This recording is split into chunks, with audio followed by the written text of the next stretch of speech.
Hi friends. சமையல் கட்டில் ரொம்ப மேக்கப் பண்ணிக்கிட்டு ட்ரெஸ் பண்ணிக்கிட்டு யாரெல்லாம் நிற்க முடியும்னு எனக்கு தெரியாது. பட் சமையல் கட்டில் இப்படி ஒரு கோலத்தில் தான் நம்ம நிற்க முடியும். இன்றைக்கி என்ன சமையல்னு பார்த்தீங்கன்னா, இங்கே பாருங்கள், சாம்பார் தான் வச்சுருக்கேன். சாம்பார் வந்து நல்லா கேரட்டு பீன்ஸ்லாம் போட்டு சாம்பார்.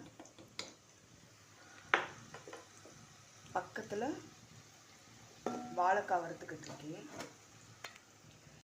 காலையில் பசங்களுக்கு ஸ்கூலுக்கு கட்டணும் சாதம், அதுக்காண்டி காலையிலே வடிச்சிட்டேன் ஒயிட் ரைஸ். அதுக்கப்புறம் பார்த்திங்கன்னா முட்டைக்கோஸ் பொரி. உங்கள் வீட்டில் என்னென்னு சொல்லுங்கள். கடைசியாக இறக்கும் போகும்போது இந்த வறுவல்லாம் பண்ணும்போது இந்த மாதிரி கருவேப்பிலையை போட்டு இறக்குனீங்கன்னா சும்மா ஃப்ளேவரே நல்லாயிருக்கும். அந்த கருவேப்பிலை போட ஃப்ளேவர் இறங்குச்சுன்னா அந்த வாசம் நல்லாயிருக்கும். ஸோ இப்போ பாருங்கள், நான் இதை கிறிஸ்பியாக தான் எடுக்கிறேன். ஸோ கடைசியாக இந்த மாதிரி கருவேப்பிலை போட்டு இறக்குனீங்கன்னா சூப்பராக இருக்கும். அந்த ஃப்ளேவர் ஃபுல்லாக அந்த வாழைக்காயில் இறங்கிடும். எப்படி வேர்க்குது பாருங்கள்.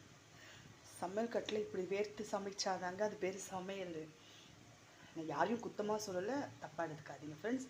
உங்கள் வீட்டில் என்ன சமையல்னு சொல்லிட்டு கமெண்ட் பண்ணுங்கள். பாய்.